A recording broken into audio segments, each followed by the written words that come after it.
हाँ जी, तो my dear टेंथीज आ गए आप।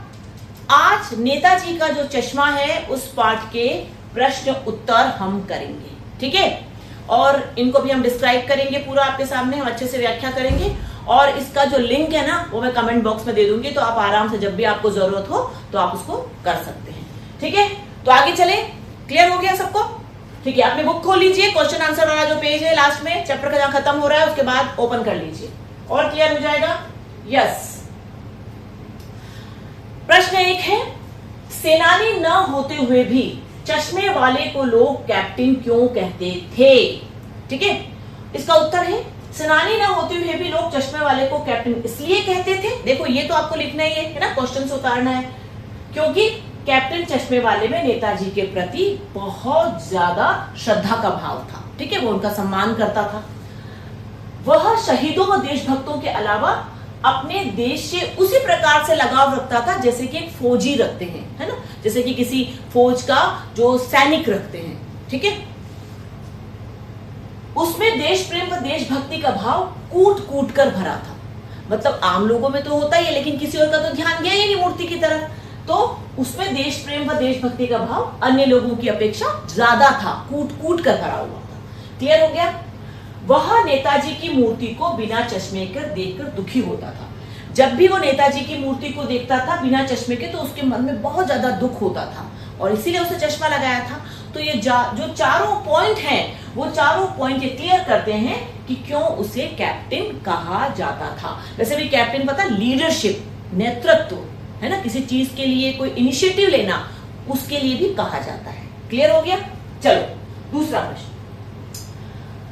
अब देखो इसमें जो ना 3 प्रश्न है छोटे छोटे से, है ना, तो हमने एक साथ तीनों का हम आंसर्स हम लेंगे, ठीक है।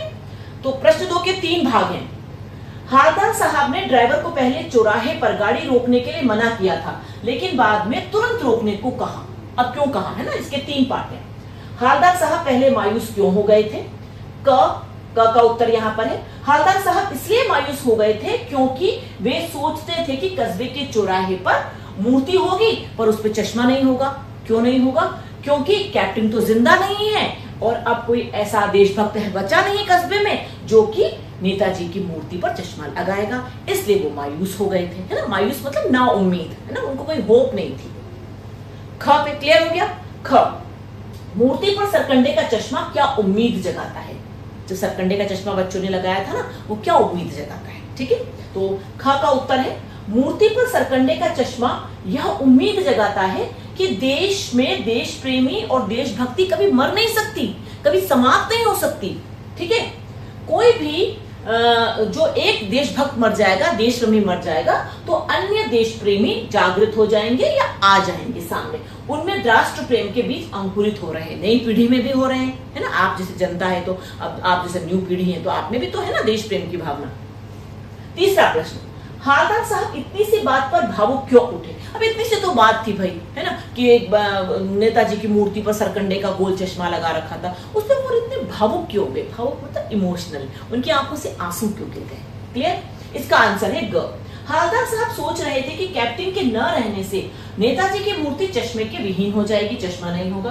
परंतु जब उन्होंने देखा कि मूर्ति की आंखों पर सरकंडे का चश्मा लगा है तो उनकी निराशा, उनकी जो उम्मीद थी ना वो आशा में उनपे उम्मीद जागृत हो गई, आशा की भावना आ गई उनमें। उन्होंने समझ लिया कि युवा पीढ़ी में देश प्रेम और देशभक्ति की भावना है जो देश के लिए शुभ संकेत है ना, कि नई पीढ़ी में भी देश प्रेम की भावना है और यही तो शुभ संकेत है, इसलिए वो भावुक हो गए, ठीक है। तो उन्हें लग गया कि अब हमारे देश में ऐसा नहीं है कि नए जो पीढ़ी है, नए जो बच्चे हैं उनमें देश प्रेम नहीं है, ठीक है। तो प्रश्न जो 2 हैं उसके 3 पार्ट है, क ख ग, और तीनों के उत्तर यहाँ पर हैं। आगे चलते हैं, इसके 5 ही प्रश्न हैं, ठीक है। आशय स्पष्ट कीजिए। आशय स्पष्ट कीजिए का मतलब होता है कि आपको एक पंक्ति दे रखी है पाठ की और उसको आपको एक्सप्लेन करना है सरल भाषा में, है ना, अपनी भाषा में एक्सप्लेन करना है। तो देखिए पहले हम क्या पंक्ति ली है। बार बार सोचते क्या होगा उस कौम का जो अपने देश की खातिर घर गृहस्थी जवानी जिंदगी सब कुछ होम कर देने वालों पर भी हंसती है और अपने लिए बिकने के मौके ढूंढती है। मतलब कि कौम, मतलब वो जो एक पीढ़ी है, एक जो है वो क्या वास्तव में लोगों पर हंसती है जो देश पे प्रेम करते हैं, तो वो देश बर्बाद हो जाएगा। इस पंक्ति से आप क्या समझते हैं, देखते हैं। सही भी बात है ना कि अगर आप ऐसे लोगों पर, देश प्रेमी या स्वतंत्रता पे सेनानियों पर हंसोगे तो वो देश तो बर्बाद हो जाएगा। ठीक है। उक्त पंक्ति का आशय है कि बहुत से लोगों ने देश के लिए अपना सब कुछ बलिदान कर दिया। कुछ लोग उनके बलिदान की प्रशंसा न करके ऐसे देशभक्तों का उपहास उड़ाते हैं, हंसी उड़ाते हैं। लोगों में देशभक्ति की ऐसी घटना जो है वो निंदनीय है। निंदनीय मतलब उनकी आलोचना की जानी चाहिए, क्रिटिसाइज किया जाना चाहिए ऐसे लोगों को। ऐसे लोग इस हद तक स्वार्थी होते हैं कि उनके लिए अपने स्वार्थी सर्वोपरि होता है। ऐसे लोग स्वार्थी होते हैं जो अपने देश की सेनानियों से, जो क्रांतिकारियों से प्रेम नहीं करते, सम्मान नहीं करते, वो बहुत ही ज्यादा घटिया किस्म के होते हैं। ठीक है। वे अपने स्वार्थ सिद्धि के लिए देशद्रोह करने को तैयार हो जाते हैं। देशद्रोह क्या होता है? देश के विरुद्ध जाना। आप स्वतंत्रता सेनानी या देश का अपमान कर रहे हैं तो आप क्या कर रहे हैं? आप देश के विरुद्ध जा रहे हैं। तो ऐसे घटिया लोग होते हैं। ठीक है ना। तो इसका एक्सप्लेनेशन आप अपनी भाषा में भी कर सकते हैं, इससे आप गाइडेंस ले सकते हैं। ठीक है। चलिए प्रश्न 4, पान वाले का एक रेखा चित्र प्रस्तुत कीजिए। रेखा चित्र क्या होता है? किसी व्यक्ति के बारे में उसकी रूपरेखा बताना कि वो ऐसा था या वो ऐसा दिखता है, ऐसा बोलता है, ऐसा बैठता है, ऐसे खाता है, ऐसे चलता है। ठीक है। ये रेखा चित्र का मतलब ये होता है, समझ लेना। चित्र आपको मालूम है जो पिक्चर्स होती है, और रेखा ये जो लाइंस में हम जो ये स्क्रिप्ट लिखी हुई है ना अपने देवनागरी में, उसे वो रेखा चित्र है ना। जैसे पिक्चर्स बनाते हैं ना, उसी प्रकार शब्दों का चित्र। पान वाला अपनी पान की दुकान पर बैठा ग्राहकों को पान देने के अलावा उनसे दिन भर बतियाता रहता है। बहुत ही गप्पेबाज होता है वो, है ना। बहुत ज्यादा बातूनी होता है, गप्पेबाज होता है ना। कई लोग होते हैं उनको बड़ा मजा आता है गॉसिपिंग करने में, तो बड़ा ही गप्पेबाज और लोगों से बातें करने वाला था। वह स्वभाव से खुशमिजाज, बहुत खुशमिजाज, हंसने वाला, मजाक करने वाला, है ना। कोई भी अनजान पे, पहली बार तो अनजान ही थे ना हालदार साहब, फिर भी वो बड़ा खुशमिजाजी से उनसे गप्पे लगाता रहा और खुश था। काला मोटा व्यक्ति है। अब काला मोटा है वो है भाई, शारीरिक रूप से क्या कर सकते हैं। हालांकि ये लाइन मुझे अच्छी नहीं लगती है, पर ठीक है, अब है तो पढ़नी पड़ेगी। उसकी तोंद निकली हुई, वो मोटा है, तोंद निकली हुई। वो पान खाता रहता है और उसकी जो 32 जो दांतों की जो पंक्ति है ना, 32 दांत कहते हैं, वो बिल्कुल लाल और काली रंग की हो गई होती है। जो पान खाते हैं, गुटखा खाते हैं ना, उनके दांत बिल्कुल ऐसे हो जाते हैं। जब वो हंसता था तो उसकी तोंद थिरकती थी, और उसकी तोंद इतनी मोटी थी, इतना पेट इतना निकला हुआ था कि वो जो हंसता था तो वो थिरकती थी मतलब से नाचती थी, हिलती थी। वह वाक्पटु है जो व्यंग्यात्मक बातें कहने से भी नहीं चूकता। वाक्पटु मतलब बोलने में मास्टर, बोलने में बहुत ज्यादा अच्छा था, है ना, बातूनी था। और व्यंग्यात्मक बातें, उसके बाद सटायर करने वाली बातें बहुत ही ना। वो नहीं कहता है कि वो क्या जाएगा लंगड़ा, उसकी कहीं फोटो खिंचवा दो, उसकी कहीं किसी से उसके बारे में कुछ छपवा दो। तो व्यंग्यात्मक बातें, सटायर भी करता था। तो ये सारी बातें उसके बारे में यहाँ पर बताई गई हैं। ठीक है, क्लियर हो गया आपको? चलिए अब ये अंतिम लास्ट प्रश्न आ रहा है हमारा। तो भाई साहब पांचवा प्रश्न है, वो लंगड़ा क्या जाएगा फौज में, पागल है पागल। कैप्टन के प्रति पान वाले की इस टिप्पणी पर अपनी प्रतिक्रिया लिखिए। अब प्रतिक्रिया का मतलब आपका रिएक्शन, आपका क्या रिएक्शन है। ठीक है ना। अब प्रतिक्रिया मतलब रिएक्शन। अब फौज में पागल है वो, तो क्या जाएगा लंगड़ा, ये सब बातें कौन कहता है? कैप्टन कहता है ना। और ये बात सुनकर उसको बहुत गुस्सा आता है हालदार साहब को, है ना। अब आपकी क्या प्रतिक्रिया है ये आपको बतानी है, अपनी भाषा में बतानी है। वह मैं यहाँ बता रही हूँ, आप इससे प्रेरणा ले सकते हैं और अपनी भाषा में लिख सकते हैं। वह लंगड़ा क्या जाएगा फौज में, पागल है पागल। पान वाला कैप्टन चश्मे वाले के बारे में ऐसी घटिया सोच रखता है। इसका मतलब वो पान वाला को घटिया बता रहे हैं यहाँ पर। वास्तव में कैप्टन इस तरह की उपेक्षा का पात्र नहीं है। वास्तव में कैप्टन जो है इस प्रकार की बातों के लिए नहीं बना था, है ना। उसको तो सम्मान मिलना चाहिए था।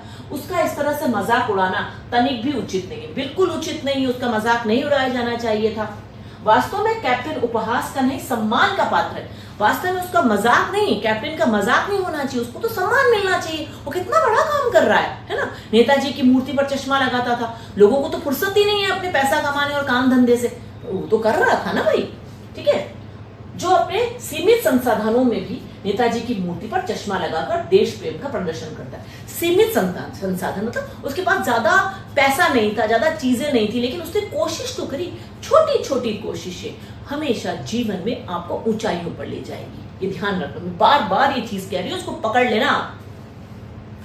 और लोगों में देशभक्ति की भावना उत्पन्न करने के अलावा प्रगाढ़ भी करता है। अब उसका ये जो एग्जाम्पल है ना, इसका किसका, कैप्टन का ये एग्जाम्पल, वो लोगों को भी प्रेरित करता है, लोगों को भी तैयार करता है कि भाई आप भी ऐसा कोई काम करो इससे आपको कोई फायदा ना हो, लेकिन मन की संतुष्टि नाम की भी तो कोई चीज होती है ना, सेल्फ सेटिस्फेक्शन, तो वो वाला काम करो। देश प्रेम भी तो कोई चीज होती है ना, ऐसा कुछ काम करो।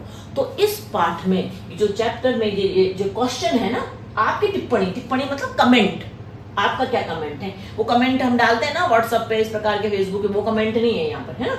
ये भी समझना भाई, आजकल क्या होता है, वोकेबलरीज बदल रही है ना, समय के अनुसार चीजें बदलती हैं, लेकिन अब ठीक है। तो भाई साहब वो कहता है कि ये जो बता रखा है तो आप अपनी भाषा में भी लिख सकते हैं। तो ये 5 क्वेश्चंस के आंसर्स मैंने यहाँ पर क्लियर कर दिए हैं। अब इसका लिंक जो है वो मैंने कमेंट वाले बॉक्स में डाल दिया है। आप जब भी आपके पास और भी समय और समझना चाहें तो आप इसको देख सकते हैं। इसके अलावा अगर आपको कोई भी कुछ चीज और पूछनी है तो आप प्लीज मुझे कमेंट कीजिए, ठीक है। चलिए, थैंक यू सो मच। हम नेक्स्ट वीडियो में मिलेंगे बहुत ही जल्दी से, और कीप स्टडी, पढ़ते रहिए। स्टार्ट। ओके।